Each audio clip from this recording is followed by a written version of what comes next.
I am Chloe 23, and I thought Mark, my boyfriend of 4 years and father of our son Leo, was just stressed. But then I found his secret Twitter, a hidden world of sexual messages with other men, spanning 3 years of our life together. It was not stress, it was a betrayal that shattered everything I thought I knew. It all started a few months back during our trip to Washington. Mark used to live there, so he still has friends and family. This was our third time visiting, a little tradition, but this time a cold dread settled over me. I could not shake the strong feeling he was cheating on me with his best friend David. David and Mark have been friends for years. I have always been cool with him. So why, all of a sudden, did this suspicion consume me? It felt irrational, yet the thought would not leave my mind. The entire trip, David was constantly with us, making my unease grow with every shared laugh. It was Leo's first time there, and I desperately wanted it to be just us three for at least a day or two. But Mark seemed oblivious. When I brought it up, he took us on a trail for only one day, nothing special. The zoo or aquarium. He saved those for David, I guess. On the drive home, the feeling persisted, digging its claws deeper. I could not shake the thought that he would done something with men. When I cautiously voiced my fears, Mark just called me crazy, making me feel stupid. But deep down, I knew I was not. Months passed since that June trip, and now it was October. The unsettling feeling never truly left. Mark became distant, always glued to his phone, barely present. It was as if Leo and I were just furniture in our temporary home at his parents'. He would not reassure me about my thoughts, always mean, always elsewhere. I saw him with Leo, but there was no real interaction, no playful engagement like a dad should have.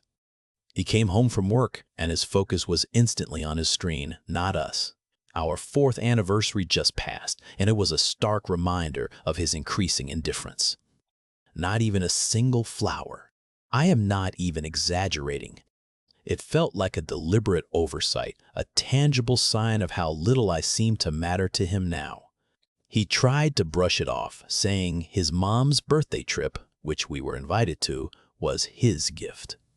I was appreciative of the trip. It was fun, but it was not his plan. It felt like another excuse, another way to avoid showing genuine effort. My gut screamed that something was hidden. 2 weeks ago, I went through his phone, as I sometimes did when that feeling became unbearable. I do not do it without reason, but he gave me every reason not to trust him anymore. I scoured through his usual apps, his messages, his social media. Nothing. Like always. I started to question myself, to feel that familiar wave of guilt and self-doubt. Damn, girl, you go through phones a lot, I imagined someone saying. Was I crazy? Was my paranoia pushing him away? I hated feeling this way, like a detective in my own relationship. But his coldness, his constant phone usage, the lack of intimacy it all fueled, the beast of suspicion. One evening, I casually asked, "Mark, is everything okay with us? You have been so distant." He looked up from his phone for a moment, his eyes vacant, then offered a vague, "Yeah, fine, just work stuff." It was reassuring, but hollow. His response did little to quell the storm inside me. If anything, it made me more suspicious. The words felt rehearsed, devoid of genuine emotion. It was a shield, protecting whatever he was truly feeling or hiding. I knew I was not dumb. My intuition, that persistent whisper in my mind, had been screaming at me for months.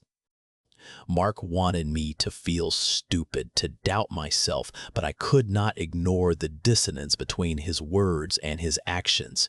The urge to look again became an irresistible force.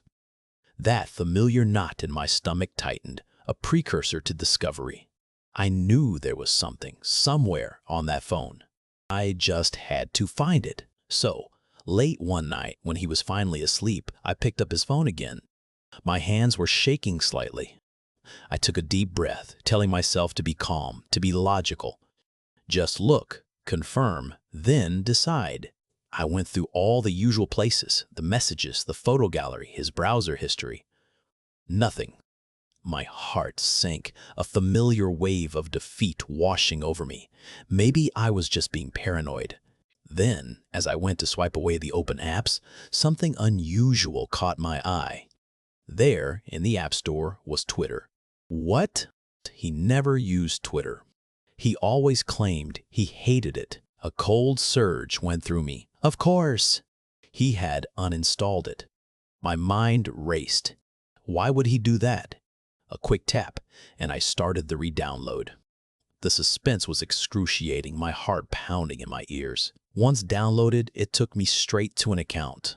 It was like it had saved the login, bypassing any password. And there it was. The dam broke. Everything. All the pieces slammed together. My breath hitched. He had been texting guys sexually. My stomach dropped to my feet and a wave of nausea swept over me. This was not just cheating, it was a revelation that shook my entire reality. I scrolled and scrolled, the sheer volume of messages overwhelming. It was sickening. He had built this Twitter account brick by brick, as I would later think, creating a whole secret life. The timeline of betrayal was devastating. He messaged them even when I was pregnant with Leo. While I was carrying our child, he was building this secret world of sexual conversations with other men. I saw phrases like, "I am DL down low," but then something about being mask. It was confusing at first, then a chilling realization dawned on me. He was playing a character, Carly, a masculine woman, to get guys to send him nudes. His username had Carly in it. I remembered asking him about that name once, long ago, demanding to know who this Carly girl was.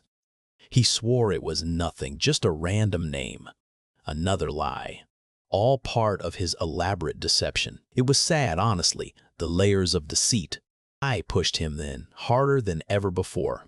Eventually, I had to literally drag it out of him. He eventually admitted Carly was a girl he was messaging. More lies.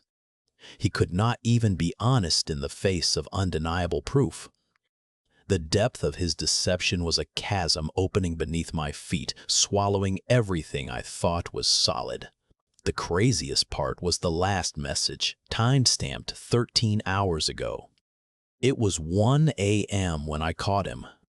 That meant he had been doing this on his lunch break just hours before. A full-blown anxiety attack seized me.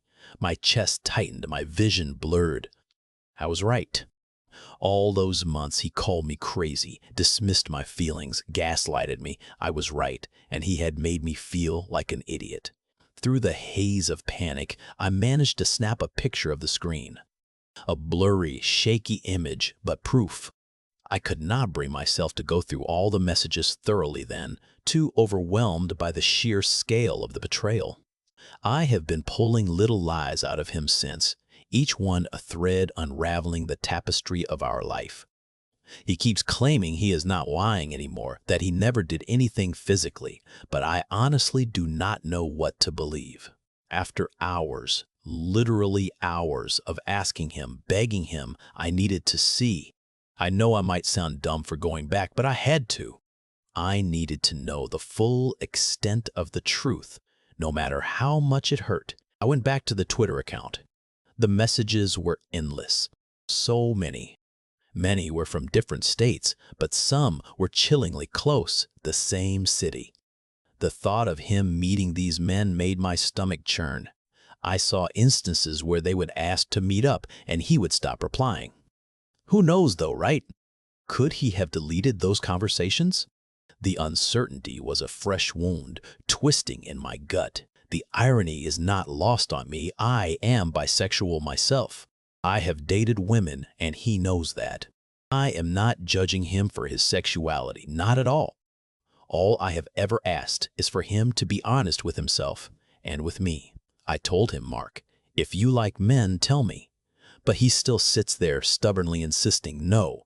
Then he throws out excuses. I thought it would be better if it was guys and not girls. I was curious. I do not know why. He is acting like a boy, not the father of my child, not the partner I thought I had. He avoids the truth, hides behind vague statements, unable to confront his own identity, leaving me to pick up the pieces. I am aware I need to leave. I know it in my head. But we have been together since I was 19. We grew up together. It is hard to just walk away from 4 years, from a shared history, from the father of my son. I did break up with him, technically, but I am still living here. We have Leo, and unfortunately, I am financially dependent on him right now. It feels like I am trapped, living in this limbo of emotional wreckage. Another part of it is my genuine fear of being a single parent. The thought of facing it all alone, raising Leo without Mark's support, is terrifying. I feel so utterly lost, overwhelmed by the enormity of it all. I am getting manipulated out here, I know that much. I need a reality check. Any advice? Please, literally be brutal, I do not care. I just need to find my way out of this nightmare. My future, my identity, it is all shattered.